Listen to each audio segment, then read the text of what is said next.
1-800-449-8255. And you have arrived at your new beginning. Forever from today forward, you will be a little different because you've been exposed here today. I think it's March 20, 2024, Wednesday or Thursday or Tuesday. I don't even know, but you are on the horribly inaccurate and unfairly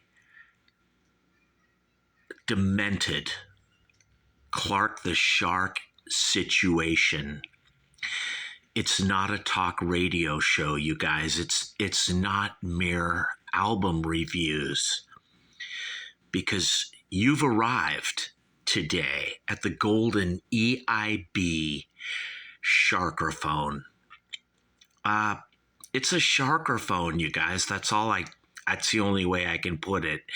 It's not a microphone, because that's what Sean Hannity, Hush Bimbo, Mario Lopez, and Howard Douchebag and Michael Weiner speak into.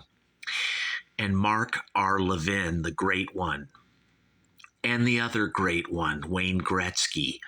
Forget them. They know nothing. They're like the dead in the Bible. Me, Clark the Shark, I know everything. I'm like a computer, better than AI. I am HI, human intelligence, not artificial. And you are at the Clark the Shark schism or schism. Like the church when the Greek Orthodox and the Russian Orthodox and the Coptics all went to the East to be with the Tsar or something like that, away from the Vatican. Well, me, Clark the Shark, I got to get away from me, myself, and I. It's a self-schism or schism, because I am being accused here on the Clark the Shark show now daily via emails of being accurate but studied. People email me and they're like, all you're doing, Sharky, is you're doing your research and then you do your reviews, and that's the only reason you know. Well, I guess you haven't listened to my band, The Greenhouse Effect GE, and all those songs from 35 fucking years ago. Go check them out, you guys, and you'll see why I review music that's so eclectic and all over the place. I don't stick to one genre or subcategory or subgenre or category. I'm everywhere, baby. Shark-a-doodle-doo, the shark-a-lamb-a-ding-dong, 1-800-449-8255, the Wolfman Jack on crack, right here at WABC Radio, New York, #1 worldwide, and for a reason. #1 on Mars, Venus, of course, Earth, the third rock, Jupiter, Saturn, Neptune, Pluto, and of course, Uranus. For a reason, you guys. There are real reasons why Clark the Shark is #1 all over the universe, not just the planet, not just Andromeda and the Milky Way. And you guys, they are lying to you. There are only 2 galaxies. The Milky Way, the one that we are in, which is 300,000 light years around in circumference, you guys, it would take you 300,000 light years just to travel from one end of our Milky Way to the other, you guys. So forget the rest of the universe. You're never going to see it. I'm not even sure if it's visible to the naked eye, but I know you can see Andromeda. It's right near Orion. It appears as a little speck. And I'm sure there are creatures who have flown here using a ship similar to the one right here on this album cover, coming from Andromeda and all parts of the Milky Way. Now, because there's only 2 galaxies, and Clark the Shark has laid this in stone, because as we all know, this is a sharkulation. It's not a simulation. Everything you do, you guys, all you humans out there, you are all controlled by me, Clark the Shark. I'm not kidding. You guys think I'm full of shit. You're like, Sharky, you're always wrong. You know, you never know what you're talking about. But baby, I'm like Fonzie on Happy Days at Arnold's. I can't even say the word rrr. You can, not me, Clark the Shark. Barely. Now, you guys accuse me of being rrr a lot, but, or that I do research and, you know, I'm full of shit. And just like Mark Levin would say of me, I never know what I'm talking about. And get off the show, you dope. You know, he's like, Sharky, I'll give you the 30-second liberal clock. Go! You know, it's like that.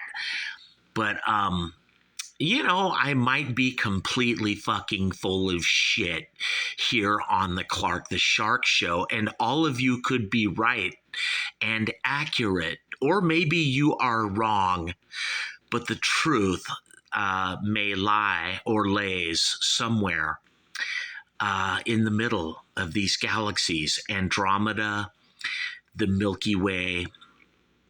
Okay, there's one other galaxy, you guys. I don't know what it's called, but it's out there. You can't fucking see it anyway. It's a sharkulation. I'll never let any of you see it. You guys think there's a big universe out there. There isn't. You're just figments of my Isharkination.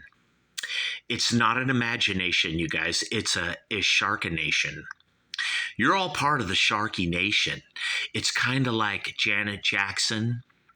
You guys remember like Rhythm Nation 1814?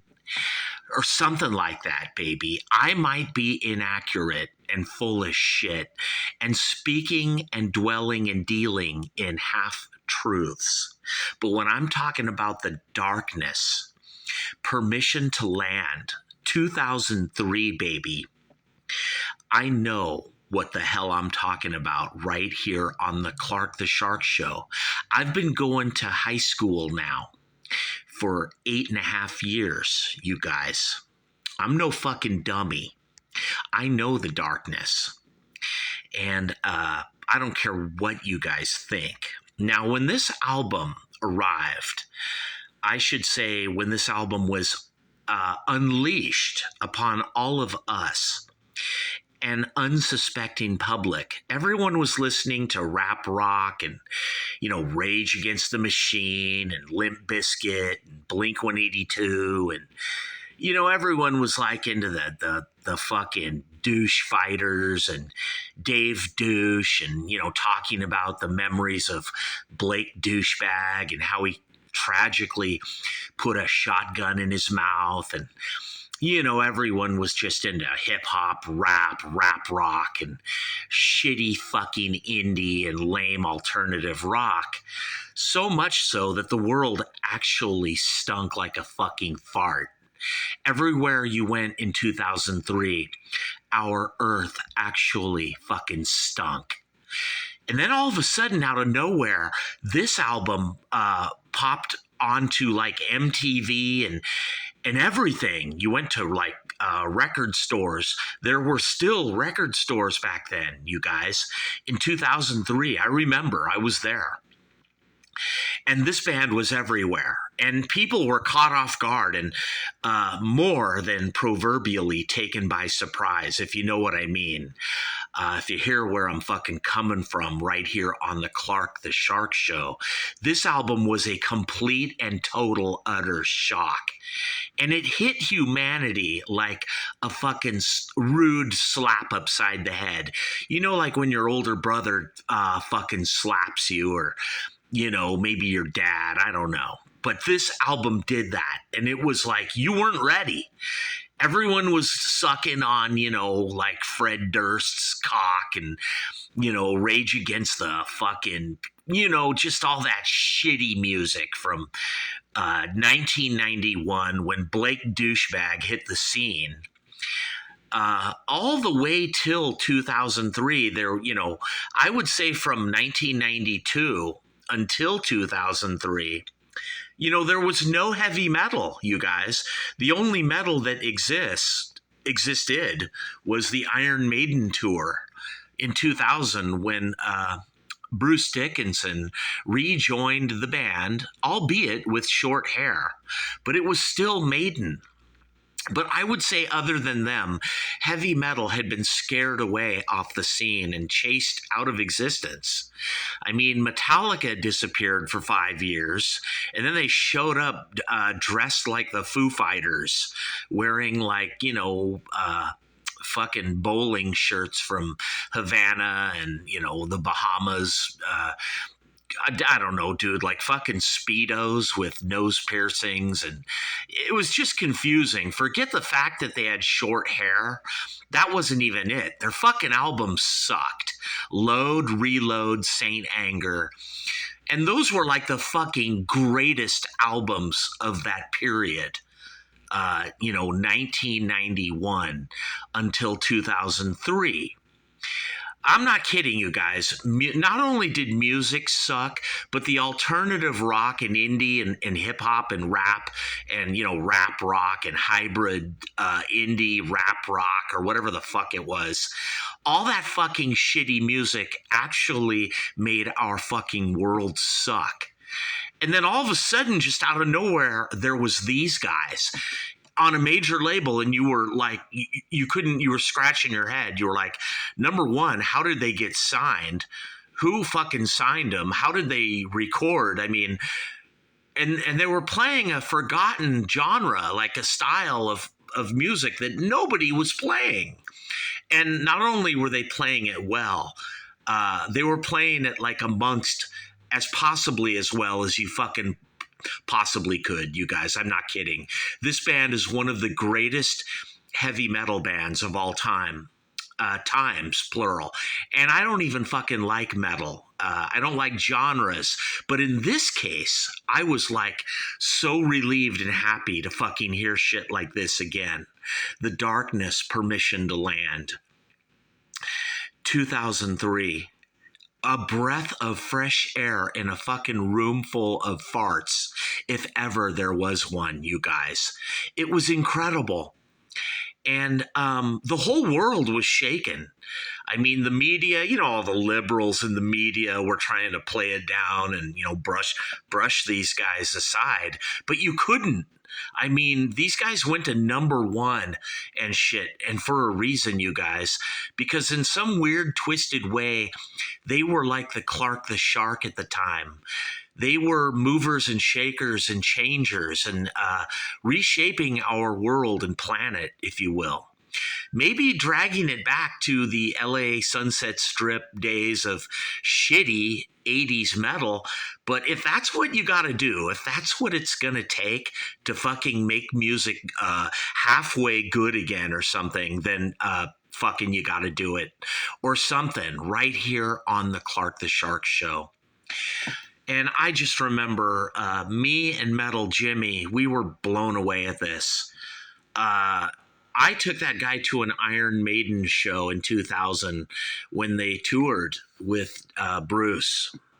Bruce was out of the band for 8 years, from 1992, probably influenced by Blake Douchebag.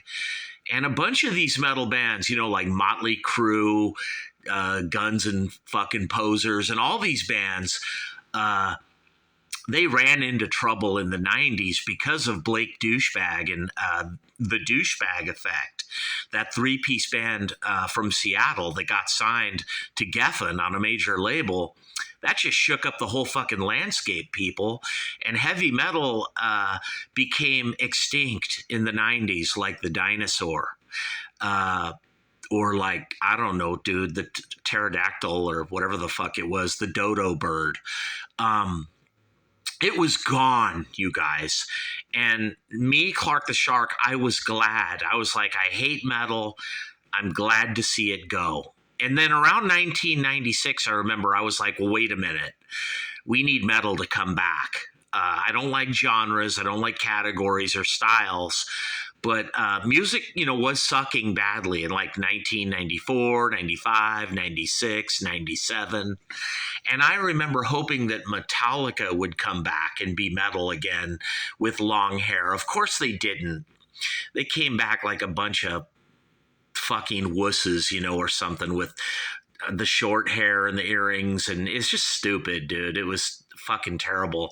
I don't care about that so much, as much as the fact that their fucking albums sucked. Load, Reload, Saint Anger. And ever since then, they've sucked. They've never been able to get it back. I mean, I'm sorry, you guys. But this here, The Darkness, this didn't suck at all. This was nowhere near suck, baby. This fucking thing was incredible. Justin Hawkins, where the fuck did this guy and his brother Dan come from? And then just this total weirdo guy on bass, Frankie Poulin. If there's one guy in the band I don't really like, it's the drummer, Ed Graham, or whatever his name was. He was like the olive branch in the band, reaching out to alternative or whatever. But it didn't stop them at all or dent them. These guys were rocking metal. They were clowns, like retarded metal too. I mean, imagine the audacity in 2003 of four guys coming onto the scene, just playing like shitty heavy metal from the 80s. I was completely stunned, you guys, and I was taken aback, and a lot of people were. People were left speechless by this album, and the timing of this couldn't have been weirder. It was just so strange. I don't care about the stars or their story so much. I don't really know it. They probably got signed out of desperation, where a couple of labels were like, let's look at heavy metal again, because alternative and indie is starting to suck. Or, maybe there was some bottom line, where they're looking at their stats, their money, and alternative ain't selling like it used to, and maybe rap and hip hop and indie and all that. So they took a chance on these guys. All Music, 4 out of 5. Blender, 4 out of 5. They deserve these stars, you guys. Q only gives it a 3, and Rolling Stone, oh yeah, look at Rolling Stone. They're always on the ball, giving The Darkness a 3. I would have given this a 5, you guys, and I don't even like heavy metal. I hate heavy metal. But in this case, Black Shuck, opening song, incredible. You just got to hear that song. What a way to start this album. It should be lit up in blue.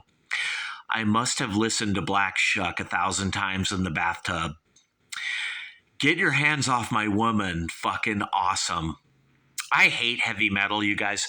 I hate that genre. I always did. If the band's really good, like Iron Maiden, or something like that, or Rush, or, I'm going to listen, dude. If it's good metal, like Zebra or Triumph, there's bands, Black Sabbath, that I'm going to fucking listen to. But overall, in general, Poison and all that shit, and Stryper and Trickster and, Bon Jovi. I fucking hate it, you guys. I'm probably the guy back in the scene, in Redondo Beach in Los Angeles. I would just go around and I hated heavy metal. I fucking couldn't stand it. I was a punk rocker, alternative guy all the way in 1988. And, my foundation, of course, was, the 60s, the Yardbirds and all that shit back in the day. But, psychedelia, good old-fashioned rock and roll, the Beatles, the Stones, the Who, the likely suspects, you guys. And, when the 80s rolled around, I was all into underground indie alternative and all that shit. And I hated heavy metal. I fucking couldn't stand it. And I really hated it, you guys, to the point where, like, I did not like those people who promoted heavy metal or something. I couldn't stand it. But when the Darkness hit the scene, it was like it was my favorite fucking music all over again or something. I mean, like hearing Iron Maiden or something, or, one of those fucking killer good metal or good hard rock, like AC/DC with Bon Scott. That shit is good. But the glam shit in the mid to late 80s, I fucking hated it. But the Darkness, this was so new at the time. In 2003, it was just stunning and shocking. And you were wide-eyed. You were just caught like a deer in the headlights. And Get Your Hands Off My Woman, amazing, you guys. Better than like Queen or...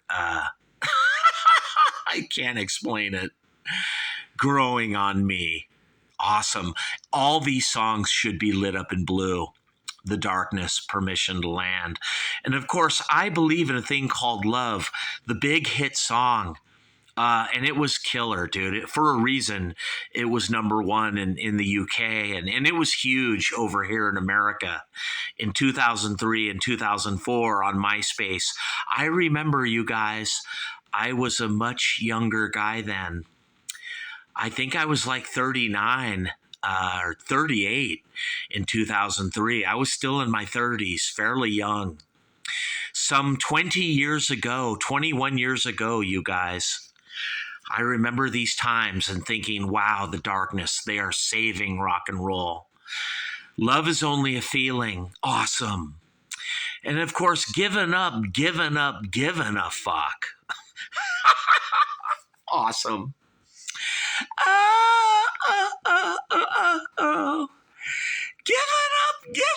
Given a fuck. Stuck in a rut, At the end here, we got kind of some maybe shitty, weak songs. I like it still, though. Friday Night is fucking awesome. I love it. But Love on the Rocks with No Ice, where he just lets out this blood-curdling scream. It's almost like David Byron or Robert Plant or Ian Gillan, or it's just this, oh my God, what a scream. Love on the Rocks with no ice. Fucking awesome. Holding My Own. It's all good, you guys. Now, there's a bunch of bonus tracks and B-sides and, these other songs. The Best of Me, Making Out, There's a song called Physical Sex. Awesome. Bareback. The songs are, it's metal, you guys. It's glam. They're going to be singing about girls and sex and, yeah, baby. They got to. The Darkness, Permission to Land. What an incredible album. If I could give this an 11 out of 10, I would. I have to, you guys, on a scale of 1 to 5. Like if I'm like Rolling Stone or Blender or All Music, this is a 5.5. It's a 5 and a fucking half, you guys. It's incredible. The Darkness. I want you to buy this album if you were born in 2003 and you're 21 right now and you weren't really around when this album dropped. Right here in 2024, this album came out long ago, you guys. You're just 20 or 21 or 19. I want you to get into The Darkness at Amazon, iTunes, Spotify, or go find the vinyl and buy it. I swear to God, you have to. This album will change your life. I don't really want you to get into Poison or metal or, Bon Jovi or any of that fucking shit. Fuck that. But for some reason, I want you to get into The Darkness, Permission to Land, and the next album after this one. And I reviewed that one a long time ago, you guys. I want you to buy as much Darkness. Oh, you guys, by the way, they got other albums. They broke up in like 2005, I guess, or 2006. Frankie Poulin quit the band before that. When they put out their next album, he wasn't on it, and they had this other guy named Richie something. But they came back in like 2011 or 2012, and they are around still to this day right now, you guys, putting out great albums, playing live, and they have a big following. They have a cult following, and I want you to join it. And I want you to go see the Darkness live wherever and whenever they play, baby. And you tell them that you heard it right here on the Clark the Shark Show. It's got certifications, baby. It sold a lot. It was a shock, you guys, this album when it came out. It was. Justin Hawkins, vocals, lead and rhythm, guitar, synth, piano. Genius, mega talented frontman, flamboyant. He's just like David Byron from Uriah Heep, but better, you guys. Maybe not better, but fucking awesome. Dan Hawkins, his brother. Rhythm and lead guitar. Both these guys shred on guitar. They're a couple of heavy metal posers. Fucking cheesy, lame, god-awful, and I fucking love it. Thank God for it. And then just the weirdest weirdo you could imagine, Frankie Poulin on bass, legendary. He makes the whole band just by how strange and odd he is. What a spectacle. Now, if there's one guy in the band I don't really like, it's Ed Graham. He's not that good of a drummer, and very smartly, unfortunately, the Darkness parted ways with him. You know me, I don't like lineup changes. The Darkness would later get with the son of the drummer of Queen, Rufus Taylor. He became the Darkness drummer, and Ed Graham was gone. Ed Graham simply isn't that good of a drummer, you guys, but he kind of hurts this album. But Roy Thomas Baker on the next album after this one, he makes Ed Graham sound kind of good on that next album. One Way Ticket to Hell and Back. Great album. Totally different from this. Apples to oranges. And I gave that one a glowing review also, you guys. But what a miracle that this band would be signed, discovered, and found. Not just by the record labels, but by all of us here in humanity, The Darkness. Permission to Land, 2003, an album that hit the scene and shook the world to its core, you guys, stunned everyone. Everyone was caught off guard here. I'm sure the Douche Fighters and Dave Douche were fumbling around for a few minutes here everyone was. They were tripping and falling all over themselves, not knowing what to do, because everyone was worried in 2004 and 2005 that what might come back. And you know what I'm talking about, heavy metal. It never quite did. There were bands like Airborne and Dragon Force and others, Dream Evil, that popped up after the Darkness or maybe during. But this band was definitely a catalyst to a scene that is now kind of thriving again, huge again, and not really on the underground. Heavy metal, it's back, you guys.